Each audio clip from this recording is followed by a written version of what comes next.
Merhaba hanımlar, Ebebek Örgü YouTube kanalıma hoş geldiniz. 2-3 yaş grupları için çok güzel bir hırka çalıştık. Gerçekten çok şık duruyor. Hani canlı halini görseniz çok beğeneceksiniz. Kullandığım ip Kartabı Baby Low Kare. Tam 4 tane ip gitti. 3 yaş ve 3 yaş üzeri yapmak isteyenler 5 tane ip mutlaka alsın. Kullandığım tığ da 2,5 milim tığdır.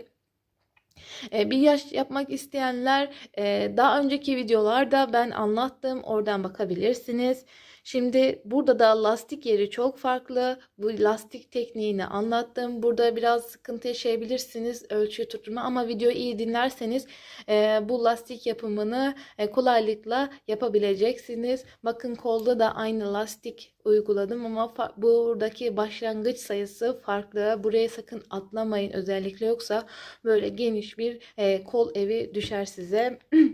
Şimdi bu ayıcığı da tuhafiyeden buldum, aldım. Cebini de bakın rahatlıkla düz trabzan yaptım. Normalde lastik formlu cep yapmaya çalıştım. Bir türlü sayı tutturamadığım için normal düz yapmaya karar verdim. Ve ahşap düğmelerimle hırkaya bayağı bir şıklık kattık. Şimdiden herkese kolay gelsin. Hırkaya başlayalım. Evet, şimdi zincir çekelim. Şimdi 2-3 yaş çektiğimiz için bu sayılarla çekiyorsunuz. Önce böyle bağlıyoruz. Bakın tekrar göstereyim.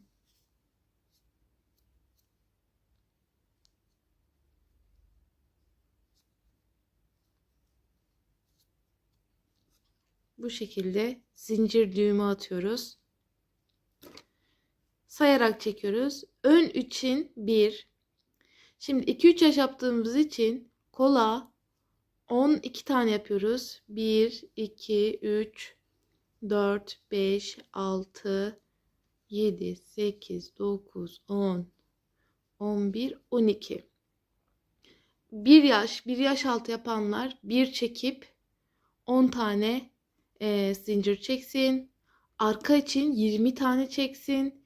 Şimdi 2-3 yaş yapanlar da arka için 24 tane zincir çekiyor. Şu an 2, 3, 4, 5, 6, 7, 8, 9, 10, 11, 12, 13, 14, 15, 16, 17, 18, 19, 20, 21, 22, 23, 24. 24 tane zincir çektim. Çünkü kol 12 olduğu için. Şimdi daha büyük yapmak isteyenler varsa 4-5 yaş. Şimdi burayı bir başlasın. Kol 13 yapsın. Arka 25 yapsın. Bu şekilde yapabilir. Yani bir zincir sayısı artıracak. Çünkü bu V yaka olduğu için fazla zincir çekmeyeceğiz. Şimdi kol için tekrar 12 tane. 1, 2, 3, 4, 5, 6, 7, 8, 9, 10, 11, 12 ve 1. Son ön içinde 1 çektik. Şimdi 1, 2 tane zincir çekiyoruz. Ön için bakın ilk birinci trabzan zincire batıyorum. Bir tane trabzan yapıyorum. Şimdi 2 tane zincir çektim. Şimdi kol için 12 tane trabzan yapıyorum. 1 yaş yapanlar 10 tane yapacak. Zincir çekerken sayı saymamızın sebebi bu. Hani ne yaptığımızı fark edin diye. Şu an kola ben 12 tane zincir çektim. 12 zincirimi dolduruyorum.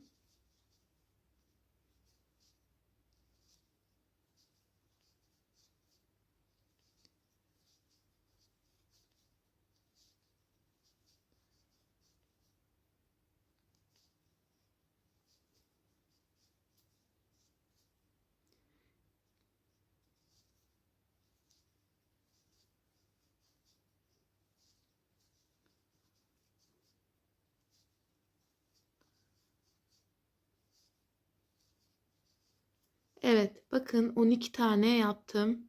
2, 4, 6, 8, 10, 12. Şimdi 2 zincir çekiyorum.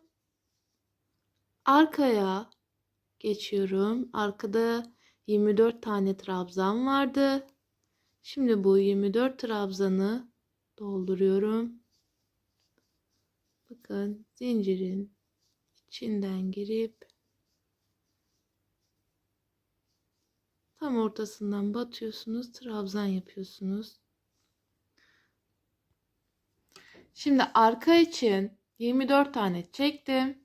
2 tane zincir çekiyoruz. Diğer kol için 12 tane trabzan yapıyoruz.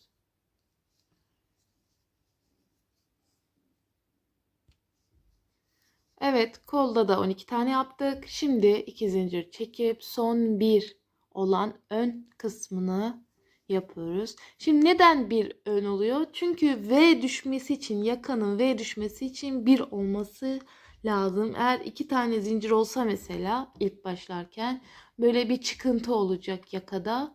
Mesela burası kol diyelim. Koldan sonra şöyle bir çıkıntı oluyor önde. Onun için bir yapıyoruz, sıfırlıyoruz.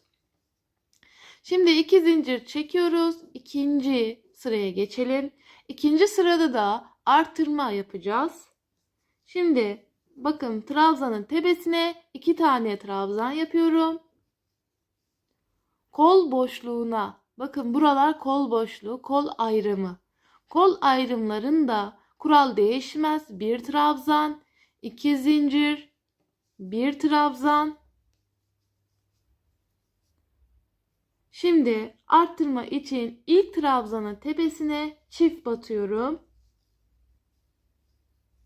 Bakın çift battım. Şimdi hiç arttırma yapmadan son trabzana kadar geliyorum.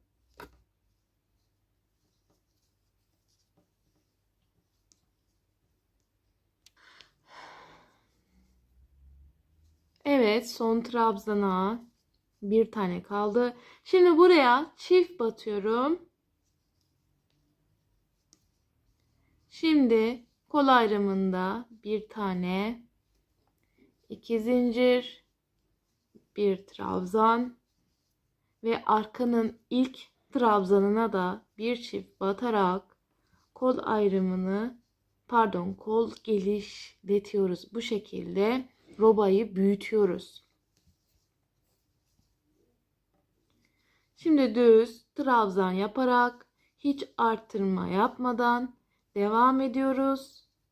Ta ki son bir trabzan gelene kadar buraya da bir çift yapıyoruz. Sonra kol ayrımına bir trabzan, 2 zincir, bir trabzan. Sonra buraya çift batıyoruz. Bu sırayı aynı burada bu iki yerde ne yaptıysak aynı şekilde tamamlıyoruz. Evet, bakın kol ayrımını yaptım aynı buradaki gibi. Şimdi burada size anlatmak istediğim bir yer var. Orayı anlatacağım. Şimdi 2 tane yaptık. Aynı başlarken nasıl yapıyorsak 2 zincir çektik. Bir trabzan. Şimdi bakın bir tane trabzan kaldı.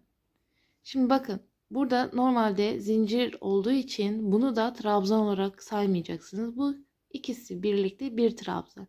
Çünkü zaten trabzan yaparken 2 zincir çekmemiz lazım ki bu trabzan oluşsun. Şimdi buraya da batıyorlar oluyor. Burası çok fazla arttırma. Bu trabzanla zinciri bir sayacaksınız. Burada çok karıştıranlar oluyor. Şimdi buraya 2 tane batacağız. Çünkü arttırma yeri olduğu için 2 tane yaptık. Şimdi 3. sıraya geçtiğimizde bir tane bakın zincir ya 2 zincir çektik. Şimdi hanımlar buraya batmıyorlar da buraya batılıyor.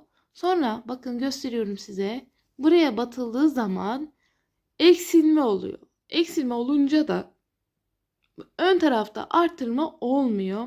Sonra yamuk mumuk gidiyor ön kısmı V yaka kısmı. Şimdi hemen bakın zaten trabzan kendisi ve bir trabzan yaptık.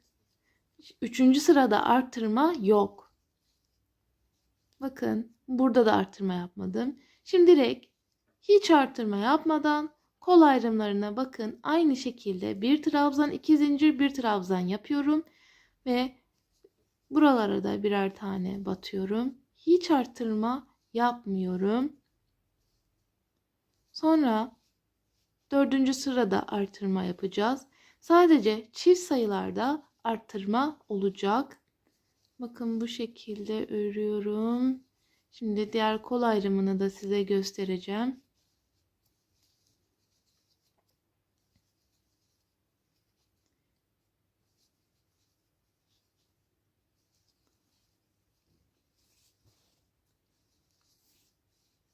Çiftli sayılarda çift, tekli sayılarda tek. Mesela ikinci sırada ne yaptık? Ön kısmında da çift battık. Üçüncü sırada ne yaptık? Tek yaptık. Hiç artırma yapmadık kol ayrımlarında da. Ama 4. sırada hem önde hem kol ayrımlarında artırma yapacağız. Bakın hiç artırma yapmadım. Direkt bir tane battım. Şimdi 2 zincir ve trabzan ve bir tane trabzan. Evet, bu şekilde komple sırayı bitirelim. 4. sıraya geçelim. Bakın son kol ayrıma geliyorum. 3. sırada bir tane yaptım dediğim gibi. 2 zincir, 1. Buraya da bir tane batıyorum. Şimdi bakın tekrar göstereceğim. Bakın burada 2 tane trabzan var gibi 2 tane yapılıyor. Ama halbuki bir tane olacak. Bu zaten zincir trabzanın kendisine ait yapışık. Bu şekilde düşünelim. Şimdi buraya bakın trabzanın tepesine, zincirin ve trabzanın arasına kesinlikle batmayın. Burası böyle boşluk duruyor. Onun için trabzanın tepesine batın mutlaka. Bakın bir tane yaptım.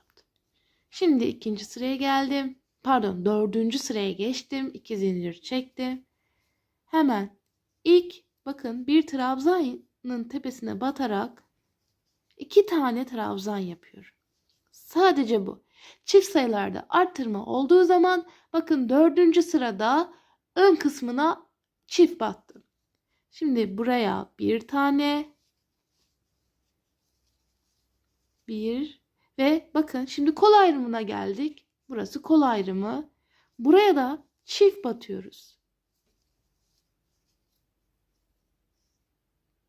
Şimdi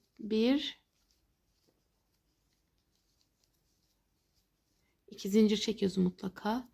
Evet, şimdi kol ayrımı olduğu için 4. sırada olduğumuz için çift batıyoruz. Şimdi burayı da örelim. Gösteriyorum size.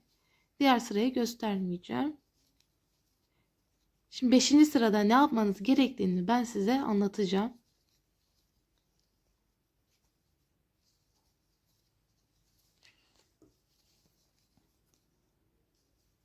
Şimdi buraları tek gidiyoruz. Hiç artırma yapmıyoruz.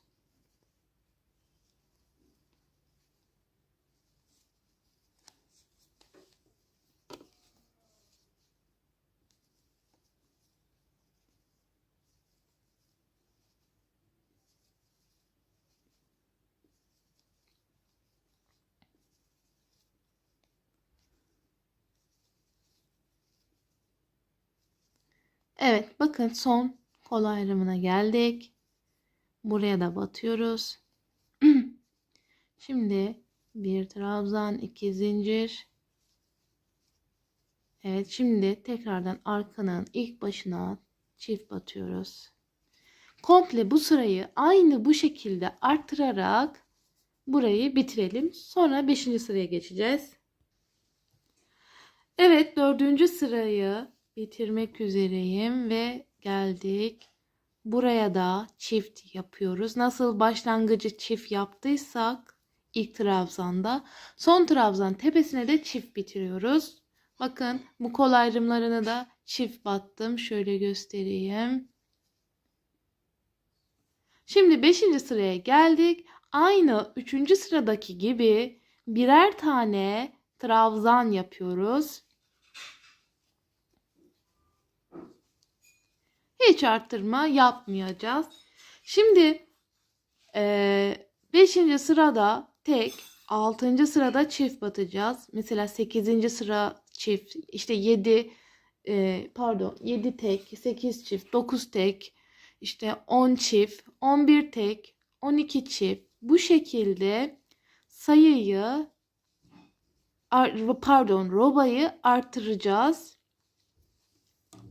Ta ki diyeceksiniz ki nereye kadar?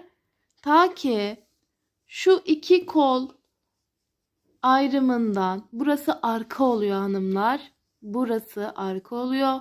Buradan buraya ölçtüğünüzde 0-6 aylık yapanlar 25 santim. 1 yaş yapanlar 27-28 santim çıkacak. Mezura ile ölçeceksiniz burayı. Şimdi 2-3 yaş yapanlar da 30-31 santim olduktan sonra arttırmayı bırakacağız. Kol ayrımına geçeceğiz. Aynı. Şimdi ben burada örnek gösteriyorum size. Bakın. Koltuk altını kestim. Bakın. Bu 2-3 yaş olduğu için, bir ipim de bir tık kalın olduğu için 2, 4, 6, 8, 10, 12, 13. 13. sıradan sonra 14. sırada kol kesimine başladım. Şu bakın, burası arka gösterdiğim yer.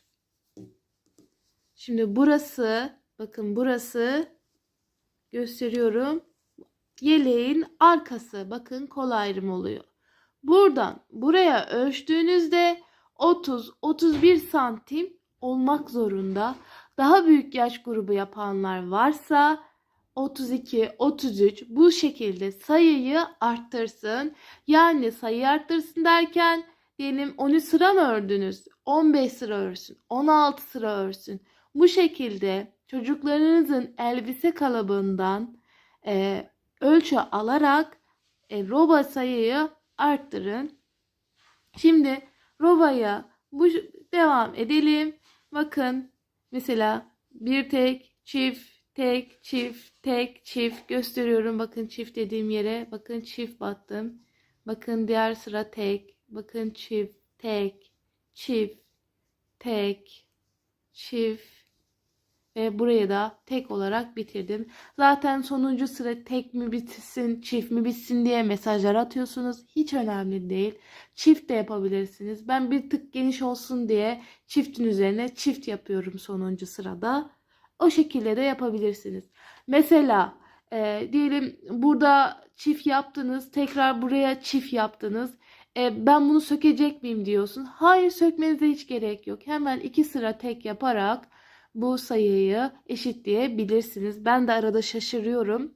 Ama sayıyı eşitlemek için bir sonraki sırada telafi ediyorum. Mesela üst üste tek geldiyse üst üste çift yapıyorum. Hani bu şekilde küçük hileler yapabilirsiniz ve anlaşılmıyor. Şimdi robayı büyütelim. Ondan sonra kol ayrımına geçelim. Evet hanımlar, robayı 14. sırada kesiyorum. Şimdi buradan buraya ölçtüğüm zaman 30 santim oluyor bu kol ayrımlarında. Daha büyük yaş yapanlar mutlaka 31-32 santim daha olsun. Yani bir iki sıra daha örmeli. Tabii daha küçük yaş grubu yapanlar da diyelim 12. sırada koltuk altı kesebilir. Yani 1 yaş 0-6 aylık falan yapanlar varsa diyelim buradan buraya ölçtüğü zaman mesela 25 santim oluyor. O şekilde ayarlayabilir. Şimdi koltuk altı keseceğiz. Çift artırmada olduğu için çift yapıyorum en son. Şimdi 1, 2, 3, 4, 5, 6, 7 tane zincir çekiyorum. Biraz koltuk altı geniş olsun diye, rahat olsun diye. Normalde 6 çekiyorum. Şimdi tekrardan bakın, arka robanın ilk başlangıç trabzanından başlıyorum. Çift batıyorum. Bakın.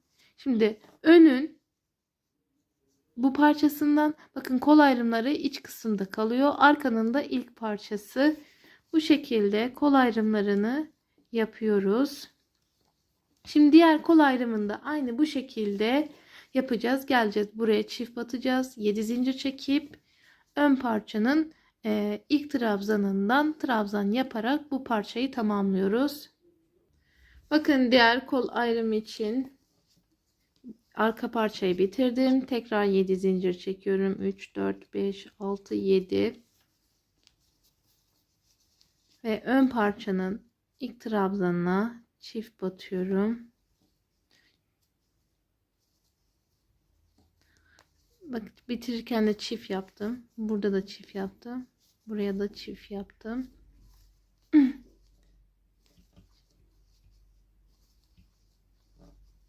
Şimdi bakalım. Bakın burada tek var. Bunun üstünde çift yapacağız. Şimdi bakın burayı bitirdim. Bakın devam ediyorum önde tabii ki artırmayı. Mesela çift yapmıştım en son. Şimdi tek yaptım ve bu sırayı, yani burası 15. sıra oluyor. 15. sırada da koltuk altındaki zincirleri dolduracağız. Burayı da size göstereyim. Şimdi size ne yapmanız gerektiğini elimdeki parça, mavi yelek parçasından göstereceğim. Bundan sonra zaten düz gideceksiniz ama sadece ön parçada, ön kısımda V olan yerde arttırma olacak. Orayı size şimdi anlatacağım. Burayı da bu şekilde zincirleri dolduruyorsunuz. 7 tane zincir var, 7 tane de trabzan olacak. Hatta onu soranlar bile oldu, hani işte orada 6 tane zincir var, kaç tane trabzan olacak falan. Zaten sayı burada kaçsa bu koltuk altındaki trabzan da aynı o şekilde olacak. Bu şekilde düz devam ediyorsunuz. Şimdi hanımlar, dediğim gibi önde arttırma devam edecek ta ki nereye kadar. Şimdi bu elimdeki mavi yelekten göstereceğim. Bu da yarım kaldı. Şimdi koltuk altında ördük mü şimdi? Tabii bu arttırma sağlı sollu olacak. Eşit şekilde düşmesi için bakın. V şekli oluştu mesela burada. Bakın. Çift yapmışım. Bir tek yapmışım. Bir çift, bir tek. Bir çift, bir tek. Bu şekilde bir çift, bir tek yaparak tam toplamda şu an 1, 2, 3, 4, 5 tane çiftim var. 5 tane de tekim var. Yani 10 sırada bitirmiş oluyoruz artırmayı. Ama dediğim gibi sağlı sollu bir çift, bir tek, bir çift, bir tek, bir çift, bir tek yaparak yeleğin, şimdi diyeceksiniz ki nereye kadar artırma yapacağız? Onu da size şöyle göstereyim. Bu koltuk altlarını böyle güzel katladığınızda bakın bu önler üst üste gelmeyecek. Çünkü buraya ilik yeri gelecek. Böyle 2 parmak boşluk kalacak. 2 parmak boşluk olduktan sonra artırmayı bırakıyorsunuz. Hiç artırma yapmadan dümdüz aşağı doğru örüyorsunuz. Bir de bir detay var. Burayı da atlamayın sakın. Çoğu kişi buradaki detayı atlıyor. Şimdi trabzan ördüğümüz için biraz yeleği aşağı doğru ördüğümüz zaman burası böyle oluyor. Yani aşağı doğru böyle V şeklinde toplanıyor. Toplanmaması için zaten bebeklerin göbekleri olduğu için göbek kısmı o zaman ilik yerinden böyle patlamış görüntüsü olacak. Onun için koltuk altında bakın şimdi göstereceğim. Bakın bu ikinci 1 2 3. sırada arttırma yapmamışım. Şimdi nerede arttırma yaptığımı bakıyorum şu an. Göremedim ama yani şu an bulamadım onu. Diğer tarafa bir evet bakın burada buldum. 1 2 3 4. Dördüncü arttırmada bakın bir çift yapmışım.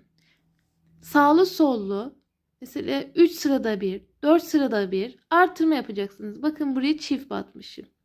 Şimdi 1 2 3 4, kesin buraları yapmışımdır, şu an göremiyorum. Diyelim 4 sırada bir böyle bir çift trabzan yapın. Çünkü yeleğiniz aşağı doğru V şeklinde toplanmasın. Mesela bakın burada da yapmışım. Hani bu koltuk altı hizasında anlaşılmıyor zaten. Bulmak zor biraz. Hiç de anlaşılmıyor yani. Bakın size gösterirken bile bulmakta zorlandım. Bakın burada bir artırma var. Mesela şimdi bakıyorum nerede var diye. Demiş evet bakın burada da var. Yani 200 sıra 3-4 sırada bir arttırma mutlaka koltuk altından sonra yapın. Yani bu şu görüntü oluyor. Nasıl göstereyim size? Şöyle yapayım. Şu görüntü oluyor. V gibi oluyor. Hani bu görüntü çok kötü. Yani bu yani hoş olmuyor. Onun için dediğim gibi 3-4 sırada bir sağlı sollu eşit şekilde arttırmanızı yapın. Sonra lastik bölümüne geçeceğiz. Şimdi zaten 2 yaş olduğu için şu an 24 sıra ördüm. Toplamda 35 santim olacak. Yani bir 12-14 sıra daha tekabül ördükten sonra lastik yerine geçeceğim. Mesela hırkanın etek ucundan boyu yani 40, 42, 45'e kadar yelek boyu olabilir. Uzun yapabilirsiniz. O şekilde ayarlamaya çalışacağım. Şimdi örmeye devam edelim. Dediğim gibi koltuk altını unutmayın, zincirleri. Yani buradan sonra ben ördükten sonra lastik yapımına geçeceğiz. Lastik yapımı çok farklı olacak. Onun için bu lastiği iyi dinleyin. Bu şekilde devam edin. Karıştırdım, toparlayamadım, kusura bakmayın. Şimdi örmeye devam edelim. Evet hanımlar, şimdi lastik kısmına geçeceğiz. Bakın sağlı sollu artırma yaptım 3-4 sırada bir mesela. Buradaki kısım böyle çaprazlama olmadı. Bakın dümdüz aşağı doğru indi. Şimdi lastiği de şu koldaki gibi yapacağız. Ben kolu önceden ördüm. Şimdi 2 tane önden 2 tane arkadan alarak altındaki lastiği yapacağız.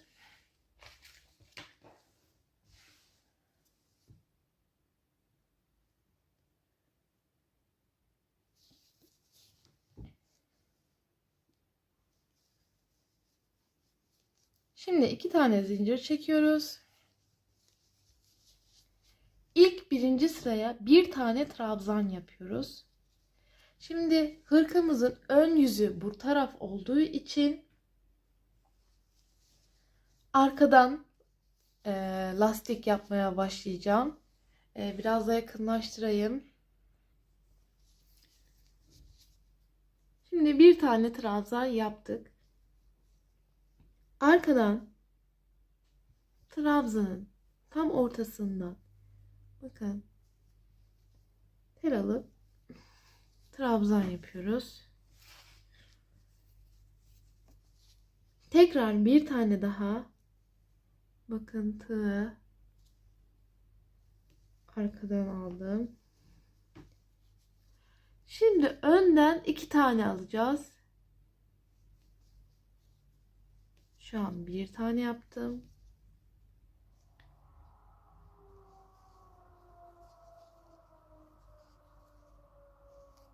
İki arka, 2 ön.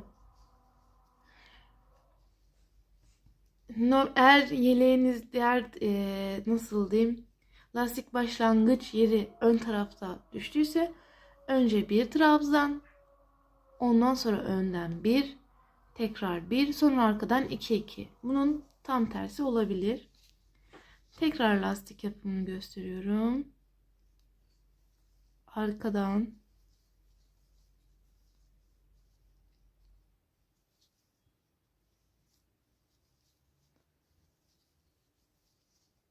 şimdi önden 2 bu şekilde sırayı tamamlayacağız.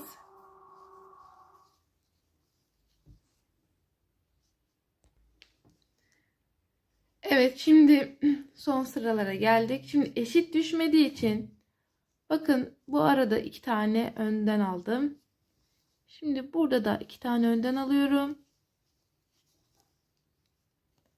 Şimdi başlarken bir trabzan yapmıştık. Arkadan da 2 tane almıştık. Aynı şekilde de bitirmemiz gerekli. Şimdi arkadan 2 tane alıyorum. Çünkü 2 tane eğer almazsam sayıyı eşitlemem lazım. Eğer bu ikiliyi almasaydım burası farklı düşecekti. Arkadan 2 tane de aldım. Şimdi son birinci trabzana da bakın trabzan yaptım. Çünkü bu trabzanı yapmamın sebebi sık iğne gideceğiz. Sık iğneye gittikten sonra burası sıkıntı oluyor. Onun için bir trabzan ile mutlaka bu lastik yerini başlamamız lazım. Şimdi dönüyoruz. 2 zincir çektik. Tekrar bir trabzan. Şimdi önden bakın öndeki trabzanları önden aldım. Arkadaki trabzanları da arkadan alacağım. Bakın boşluklara batıyoruz. Hiç trabzan tepelerine batmıyoruz. Böyle trabzanın ortasından normal trabzan yaparak bakın ikili çıkıyorum. Yani gayet basit. Bir ön bir arka olduğu için hani eliniz yavaş gidecek ama alıştıktan sonra bayağı hızlı öreceksiniz. Şimdi lastik yeri bu kadar. Şimdi ben 2 sıra ördüm. 4 ya da 5 sıra ördükten sonra ilik yerine geçeceğim. Sizler 5-6 sıra da örebilirsiniz. Hani fark etmiyor. Uzunluğa bağlı. Hani sizin zevkinize bağlı. 4-5 sıradan sonra ilik yerini size göstereceğim. Bakın ben 6 sıra gittim. 4 sıra bana biraz küçük geldi. 6 sıra ördükten sonra sık iğne yaptım. Bakın böyle komple yakasını sık iğne geçtim. Şimdi size nasıl geçtiğimi göstereceğim.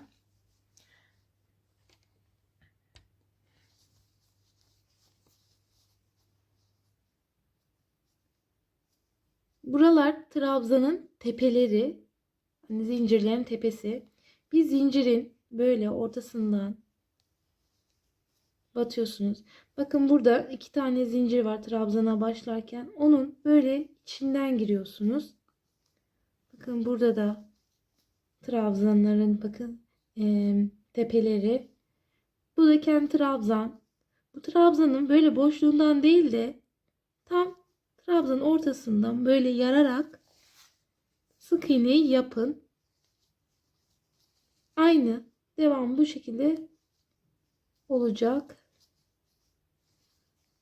Yani bir trabzan ortası diyelim. Buraları tepesi. Bir ortası bir tepesi olarak sık iğneyi yapalım.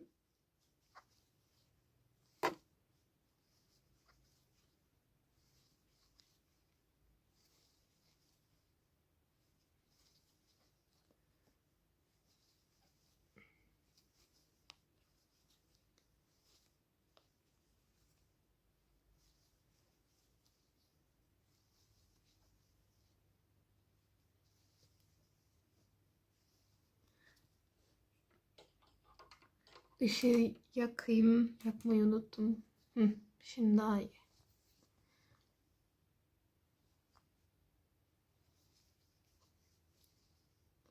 Evet son. Bakın böyle alttan aldım. Sık iğneyi yaptım. Şimdi 1-2 zincir çekiyoruz. Komple sırayı trabzan yapacağız. Düz trabzan öreceğiz. Sonra lastik yaparak ilik yeri açacağız.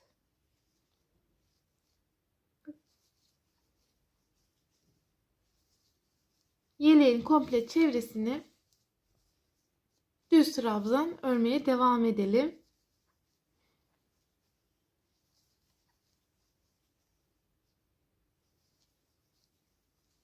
Bakın normal düz devam ediyorum. Bunu bitirelim. Sonra lastiğe geçeceğiz. ve trabzanları bitirdim. Şimdi burası ön kısım olduğu için bu şekilde başlayacaksınız. Öncelikle ilk trabzanın tepesine bir tane trabzan, aynı buradaki lastik gibi buraya da yapacağız. Önden bir, tekrar önden bir, arkadan iki.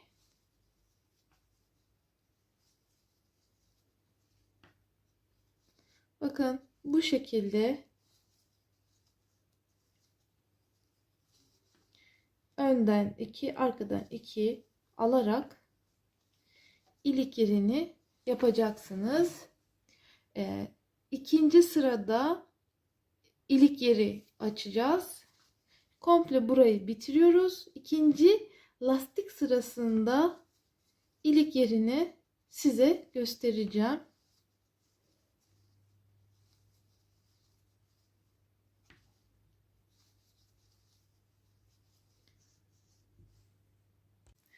Şimdi lastik yerini bitiriyorum. Bakın eşit düştü. Şansa gerçekten. Normalde burası eşit düşmeyebiliyor. Onun için mesela buralardan ikişer tane önden ya da arkadan alıp mesela eşit düşürmeye çalışın. Tıpkı burada yaptığımız gibi.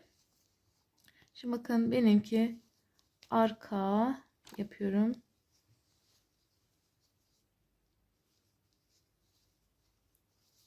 Şimdi ön. Bu uçlardaki başlama eşit düşürme gerçekten çok önemli. Biri bir başka, biri bir başka çok kötü duruyor. Ve sonuncusunda da trabzan olarak bitirmiştik. Şimdi ilik yeri açacağız. Düğmenize göre burada bu modelde bu lastik formunda biraz büyük düğme kullanmanız gerekli. Şimdi bakın arkadan aldım çünkü öndeki parçayı arkadan almak zorundaydım. Şimdi düğmeyi hemen alayım. Şimdi iki boy düğmemiz var. Bu arkadaki parça önden bakılınca şu an tersi. Şimdi bir zincir çekeceğiz ama bu bir zincirin içine iki tane trabzan yapmak zorundayız. Bir dahaki sırada. Çünkü burada iki tane var. Direkt öndeki parçadan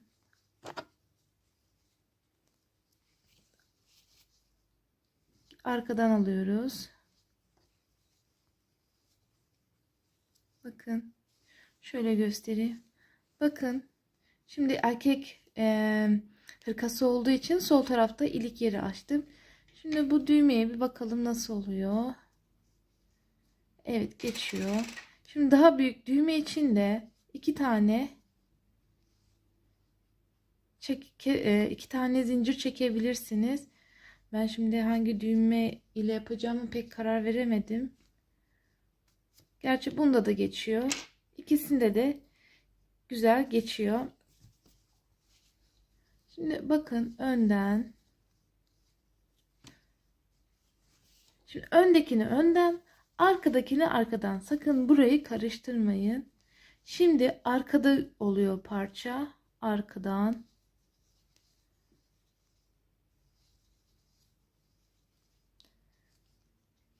Diğer ilik yerini açacağız.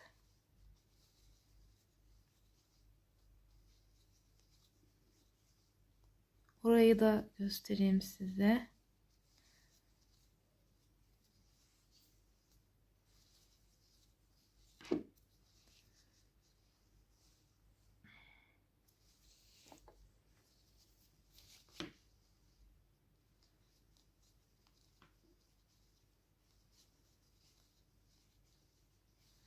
Bu ilik yerini bitirdikten sonra kola geçeceğiz.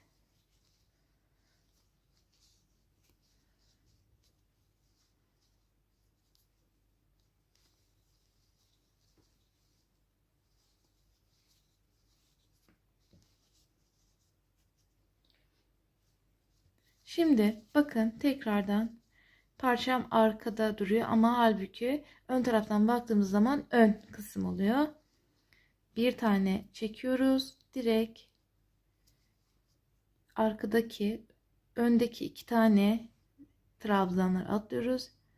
Arkadaki trabzandan alıyoruz.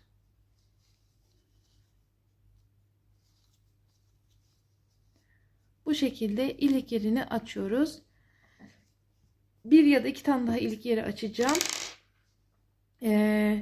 Şu şekilde söyleyeyim. Sonra bu ilik yerine tekrar döneceğiz. Bu boşluklara 2 tane batacağız. Çünkü 2 tane trabzan yapacağız. Çünkü 2 tane atladık. Hani bir zincir çekmemizin sebebi düğme yeri çok gevşek, bol olmasın diye bir zincir çekiyoruz. Hani bu şekilde hemen bitirelim. İlik yerine kadar gelelim. Son ilikte size göstereceğim arttırma nasıl olduğunu.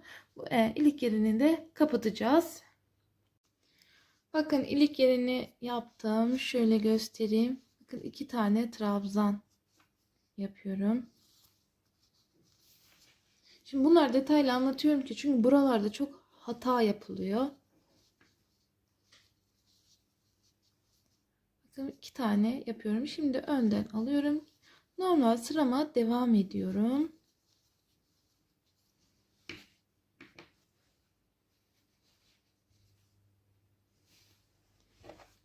Şimdi son sırayı yapacağız. Daha da örmeyeceğiz.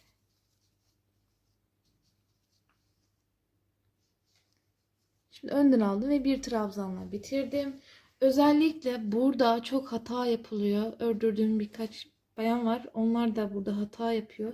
Mesela bu uçları gösteriyorum hemen. Sağlı sollu uçlar eşit düşmüyor. Bu da hani kötü oluyor. Hani böyle hatalı gözüküyor. Ben bunu asla istemiyorum. Bakın ilik ve düğmeyi koyduğumuz zaman mesela üst üste böyle eşit bir şekilde gelmiş olacak. Bakın trabzan trabzan, önden 2 tane, arkadan 2 tane. Yani bunların eşit düşmesi için başlangıç nasılsa bitiş de aynı o şekilde bitirmeye çalışacağız. Velev ki düşmüyor. O zaman küçük hilekarlıklar yapacağız. Mesela önden 2 tane aldık ya. Mesela buradan 2 tane trabzan alıp böyle önden alıp 2 şeyi birleştirip hani bir trabzana düşüreceğiz. Hani diyelim bunu sırf buralarda değil de söküp diyelim buralarda ayarlamaya çalışacağız. Buranın eşit düşmesi için başlarken sıkıntı olmuyor. Bu modelde, bu çift lastikte sıkıntı oluyor da normal bir ön bir arka bir ön bir arka lastik yaptığımızda sıkıntı olmuyor zaten. Ama yaparsınız. Yani kolay. Şimdi 2 tane zincir çekip bir trabzan yaptım. Başlangıcım öyle. Şimdi bakın arkadan alıyorum.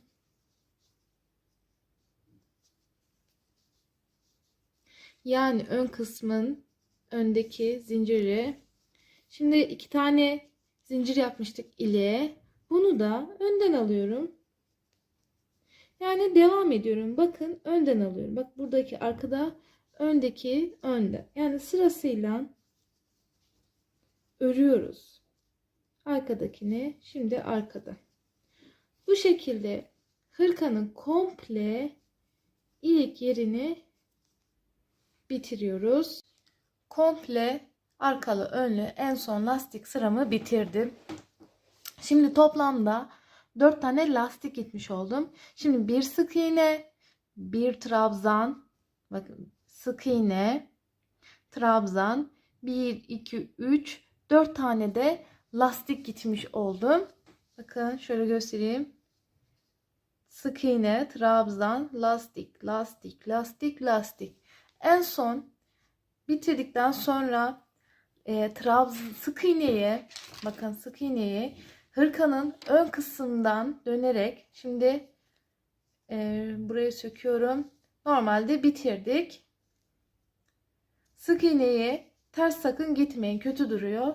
Mesela aşağıya doğru dönmeyeceğim. Normal hırkanın ön yüzünden tekrar geri dönmüş olacağım. Normal bildiğiniz usul bu şekilde sık iğne giderek lastik kısmını bitiriyorsunuz. Sonra buraya komple sık iğne gittikten sonra bu etek ucuna da sık iğne giderek hırkanın bu ilik kısmını ve alt lastik kısmını komple bitirmiş oluyoruz. Şimdi kola geçelim. Şimdi kolu saydığımda zincir sayısı 50 tane trabzan var. Pardon, zincir sayısı diyorum, karıştırıyorum, kusura bakmayın. Saydığımda kol 50 tane trabzan var. Hani bu şekilde de sayı vermiş olayım size. Aslında keşke arttırma yapsaydım buralarda. Hani 52, 53 yapmak isterdim. Bir tık kol daha geniş düşerdi. Ama gayet kolu şu şekilde göstereyim. Ben kolumu soktuğumda yani biz büyüğüz, bir de hani çocuk kolu için ideal, yani güzel. Rahatlıkla kullanabilir. Şimdi şu an 4. ipime geçiyorum. 2-3 yaşta, yani normalde bu 2 yaş 3 yaş için daha büyük çalışmam gerekli. Hani daha geniş, büyük örüyorum. Normalde benim kalıplarım daha büyüktür. Hani standart küçük örmüyorum. Onun için şu an 4. ipe geçiyoruz. 2 yaştayız çünkü. Şimdi hanımlar, kola geçiyoruz. Bakın, trabzan. Hemen trabzanın ilk tepesinden ipi takalım. Uzun ip bırakalım. Çünkü bu uzun iple koltuk altını dikeceğiz. Yani diğer kolda göstermek istiyorum. Bakın, bu koltuk altını iğne ile tersten dikeceğiz. Burada da bakın uzun bıraktığım ip. Burayı şu şekilde eşitleyerek sağlı sollu buraya dikeceğiz. Buraya göstermeme gerek yok. Burayı iğneyle dikiyorsunuz. Şimdi hanımlar, direkt kol çok basit zaten. Kolu şimdi şu hırkadaki fark ettiyseniz bu çizgi deseni var. Çünkü bir önden bir arkadan, yani ters düz ördüğümüz için bu oluşuyor. Kolda da aynı işlemi yapmak zorundayız. Dıştan başlamıyorum çünkü trabzanın düz tarafı burası, ters tarafı iç tarafı. Şimdi sizde de diyelim ters tarafı dışarıdan gelebilir. Dışarıdan başlayacaksınız ama ben de iç tarafa geldi ters kısmı. Tersten başlıyorum. Şimdi direkt trabzan yapıyorum. Diyelim kolu dar geldi. Buraya çift trabzan yapacaksınız. Sonra buraya da çift trabzan yapacaksınız. Eğer buraya çift trabzan yapıp buraya yapmazsanız koltuk altı çizgisi ön tarafa ya da arka tarafa kaymış oluyor. Eğer eşit şekilde yaparsanız koltuk altı çizgisi tam ortalanmış oluyor. Muntazam duruyor. Bizim için örgüde bu detaylar çok önemli. Gerçekten örgüye muntazamlık katıyor. Yani bunlar küçük ayrıntılar ama bu ayrıntıları yapmadığı zaman hırka muntazam olmuyor. Normal trabzan örüyoruz. Ben şimdi arttırma yapamıyorum maalesef. Diğer kolu 50 ördüğüm için bu kolu da 50 örmem gerekli. 50 tane trabzan olması gerekli.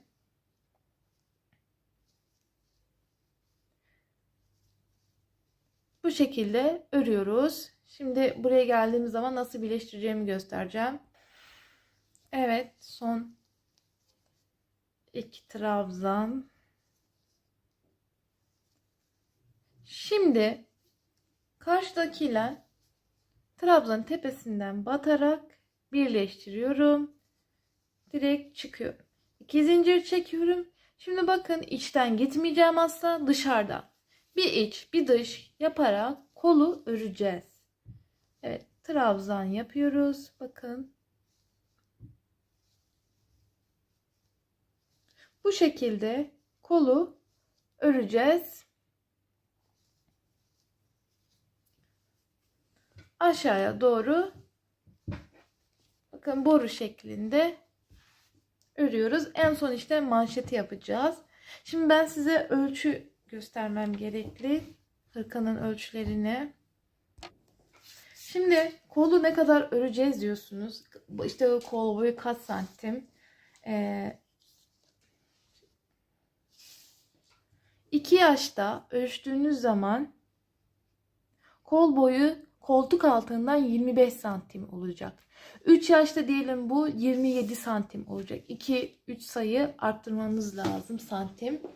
Şimdi zaten bedeni ne kadar ördüyseniz kolun trabzan sayısı da aynı olacak. Sadece manşette birkaç sıra fazla örmüş oluyorum. Mesela manşette 2, 4, 6, 7 sıra örmüşüm. Burada da 6 tane örmüştüm. Hani 1-2 sayı fazla olacak. Çünkü kol bir tık uzun olmalı bedenden. Şimdi beden genişliğini ölçelim. Ne kadar diye. Bunlar üst üste geldiği zaman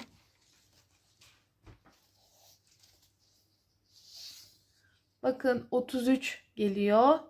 Hatta şöyle 2 yaş için 33 santim, yani toplam 66 santim bel çevresi. Şimdi omuzdan da etek ucunu ölçtüğümüz zaman da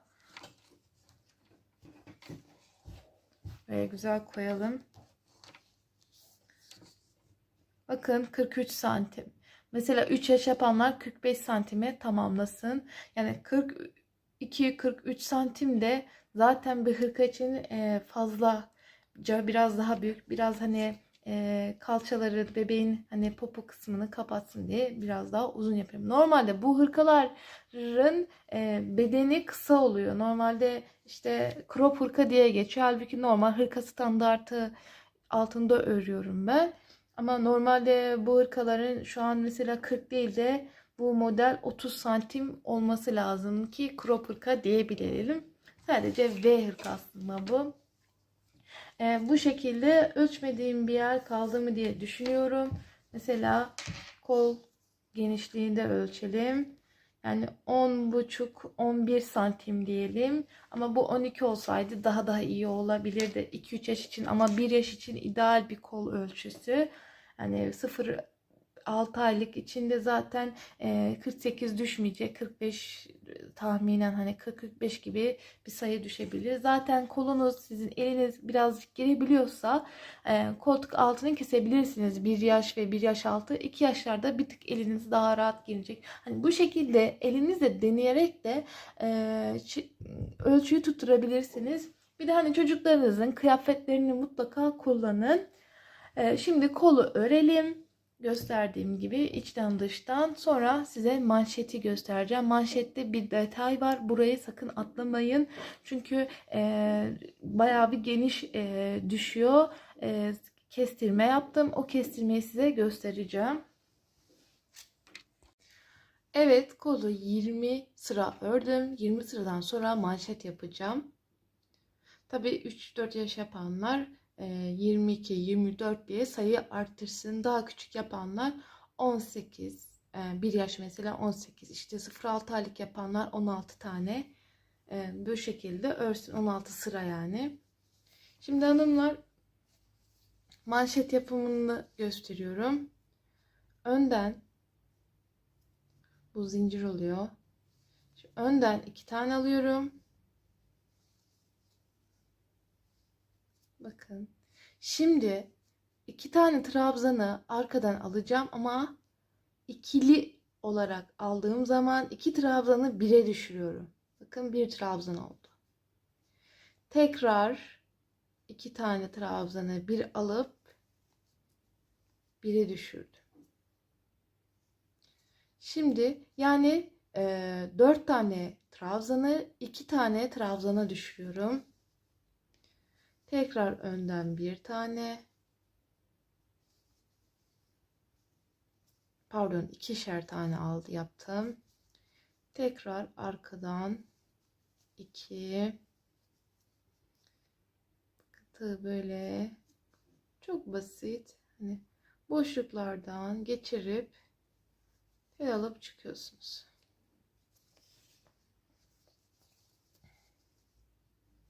Bu şekilde kolu tamamlayalım. Sonra ikinci sıraya geçeceğiz. Şimdi bakın son sıra. Mesela burada sayılar tekleme düşebilir. Yani diyelim üçlü alıp ya da tekli alıp bir tane alıp burayı eşit şekilde düşürmeniz gerekli. Birer tane kaldıysa mesela ya tekli alacaksınız ya çiftli alacaksınız. Bakın şu zinciri de mesela üçlü gibi gözüküyor. Bu zinciri de alacağım. Çünkü zinciri de almazsam böyle çizgi gibi gözüküyor. Bakın üçlü aldım. Ne oldu? Eşit şekilde düşürdüm. Önden, arkadan ve başlangıç ön olduğu için sonu güzel bitirdim. Şimdi iki zincir çekerek öndeki, bakın, öndeki trabzanı önden,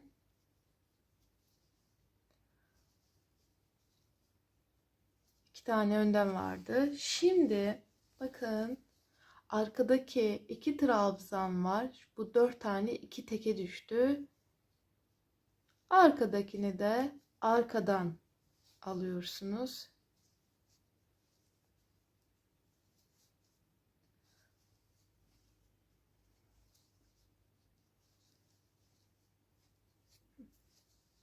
Bu şekilde devam ediyorsunuz. Bakayım ben kaç sıra örmüştüm. 2, 4, 6, 7. 7 sıra manşet ördüm. 7 sıra pardon lastik formu ördüm. Bakın genişlikten manşeti dar kısma bu şekilde düşürüyoruz. Şimdi cep yapımına geçeceğiz. Ben böyle bir ayı aldım Ayıcık Dünyası'ndan. Tabii paketli almıştım. İçinde 12 adet vardı. Şimdi o ayıcıktan kullanacağım. Buna göre cebi ayarlamam lazım. Ön çalışma yaptım ben. Şimdi aynı bunu size göstereceğim. Öncelikle bir sayalım kaç tane ördüğümü. 2, 4, 6, 8, 10, 12, 14, 16, 18, 20, 21. Yani 22 zincir çekeceğiz. 1, 2, 3, 4, 5, 6, 7, 8, 9, 10, 11, 12, 13, 14, 15, 16, 17, 19, 20, 21, 22. Şimdi direkt bu zincirleri trabzan dolduruyoruz.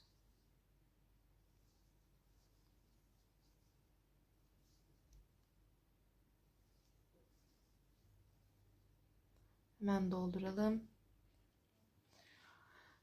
Şimdi ben ayıcığa göre cebi ayarladığım için 1, 2, 3 sıra normal düz trabzan örüyorsunuz.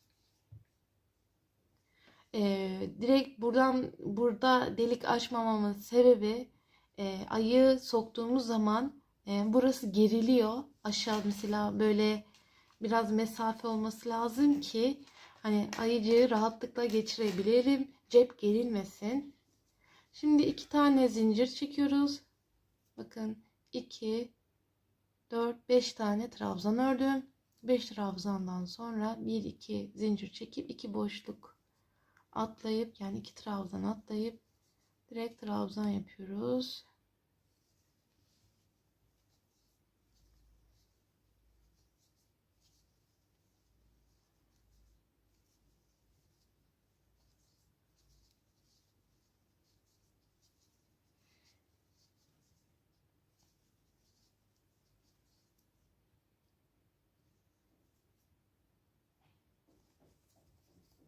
Şimdi tekrardan 2 zincir, 1, 2,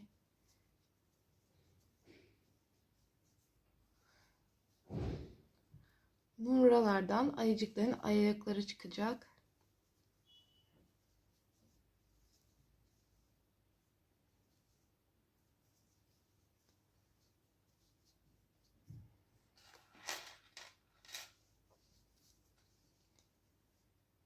Şimdi normal trabzan dolduruyoruz. Köşeleri 2 zincirle dönüyorum.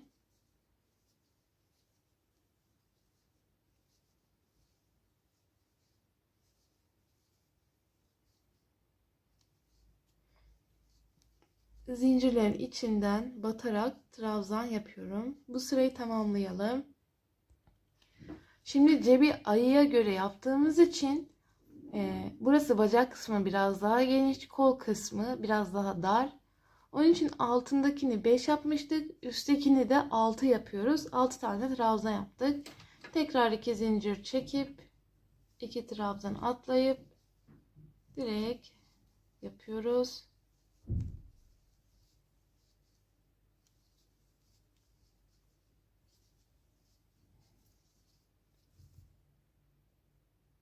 Altı sökelim.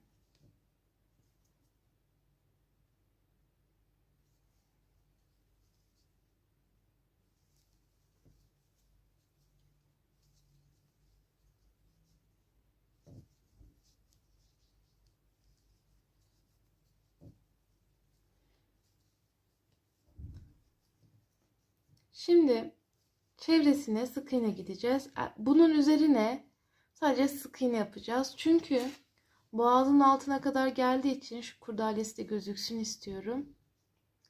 Onun için komple cebin çevresine sık iğne gidip cebi bitiriyoruz. Şöyle normal. Bakın boşluklara batmıyorsunuz. Trabzanların içlerinden batarak yapıyorsunuz.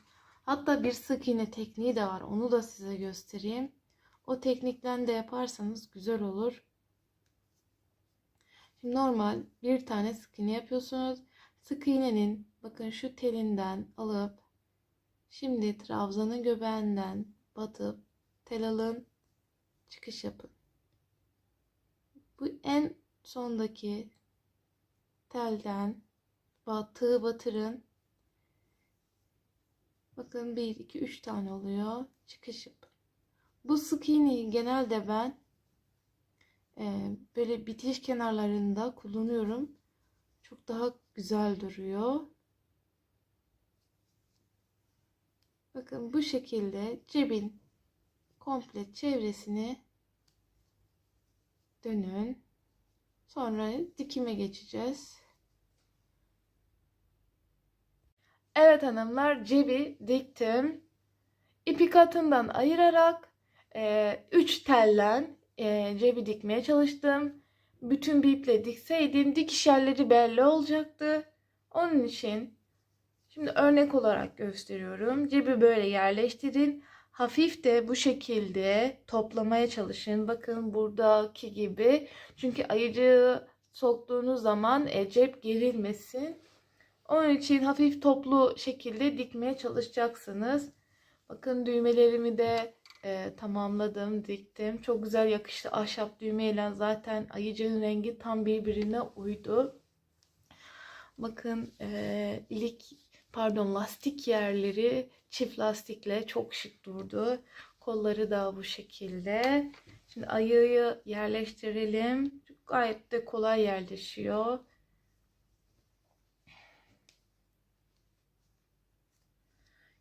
Kız ve erkek bebekler için gerçekten çok şık bir model oldu. Umarım keyif almışsınızdır. Böyle yerleştirelim.